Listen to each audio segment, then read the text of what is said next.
G'day, I'm Mark from Self-Sufficient Me. What I'm about to show will absolutely horrify you.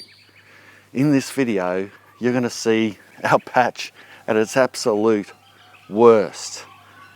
It's almost too embarrassing, but you'll see the weeds and the grasses through the pathways taking over everything. But I'm also going to show how we fixed this issue. And by doing so, saved us hours each month not needing to weed the pathways around our raised beds so that we could spend more time doing the fun stuff in our vegetable garden. You know, like planting and harvesting and reaping the rewards of our labour. Let's get into it.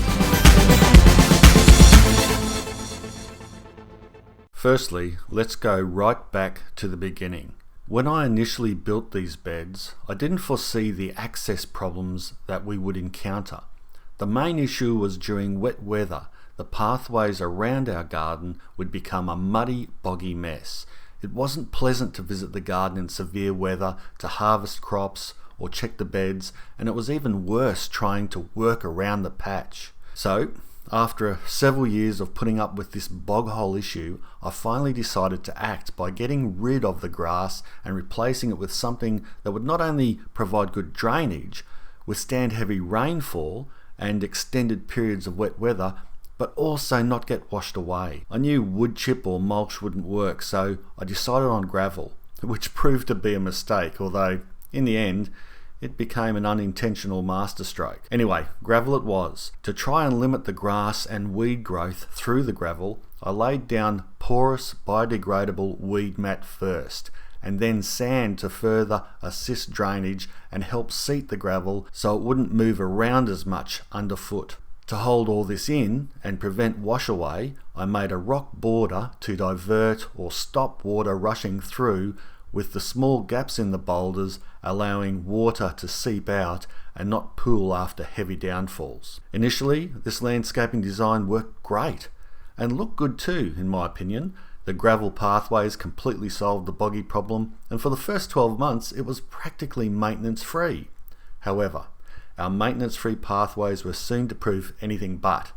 At first, there was the odd breakout of weeds popping up through the gravel, likely blown in from the surrounding bushland, but quickly the outbreaks became widespread, like someone deliberately hand-sowed weed and grass seed by the fistful. I combated this issue by laying more gravel, because I thought maybe if the rocks were deeper, the weeds wouldn't be able to grow up through. I was wrong. This didn't help at all. Pretty soon, we were spending as much time weeding the pathways as time spent in the actual garden itself. I began thinking back to what seemed to be the good old days, when the pathways were grassed. Sure, during the wet it got boggy, but on the main all I needed to do was occasionally whip a snip around the beds and mow between the rows on my ride-on. Maintenance was a breeze. The solution. I thought long and hard about how to solve this problem. I mean, I was starting to hate gardening. Seriously. I knew something had to be done. I considered paving, but the area is too big, and I knew weeds would just grow through between the pavers anyway. Concreting was out of the question, for several reasons, not least the cost. And then I began to think about grass again, and the drainage issue. Then the obvious hit me. I've got drainage laid already, so if I grass over the top, surely this would work. I gave it a go. I measured up the area and I purchased enough topsoil and turf to fully cover it. The grass I used was Nullarbor couch. It's one of the cheapest to buy and incredibly hardy and good underfoot. All up, we needed 103 squares of grass costing $700. Yes, you could use the much cheaper seed option, but laying turf is much easier and faster. I removed the rocks and repurposed them to make another garden bed in our front yard. Spread the topsoil about 2 or 3 inches deep and then laid the grass over the top. Kept it watered well for the first month, and to my relief, the grass grew perfectly. In the middle here of our raised garden beds, I decided to lay down children's playground rubber matting. It's made from recycled tyres. The reason why I didn't grass it was due to the closeness of the beds and the fact that I couldn't get a mower in here to mow the lawn anyway. Plus, to whippersnip around the internals of these beds, although it's possible, is still too finicky for what I wanted. These rubber mats here are pretty expensive, at around $25 to $30 Australian each for a metre by metre square. But they're heavy and durable, and they make a really excellent outdoor surface. And I guess that's why they use them in children's playgrounds. Laying them down was easy, and cutting them to fit the odd sizes can be done with a box cutter. So it was a straightforward process. We do still get some weed growth between the cracks, but it's not a drama to get rid of them.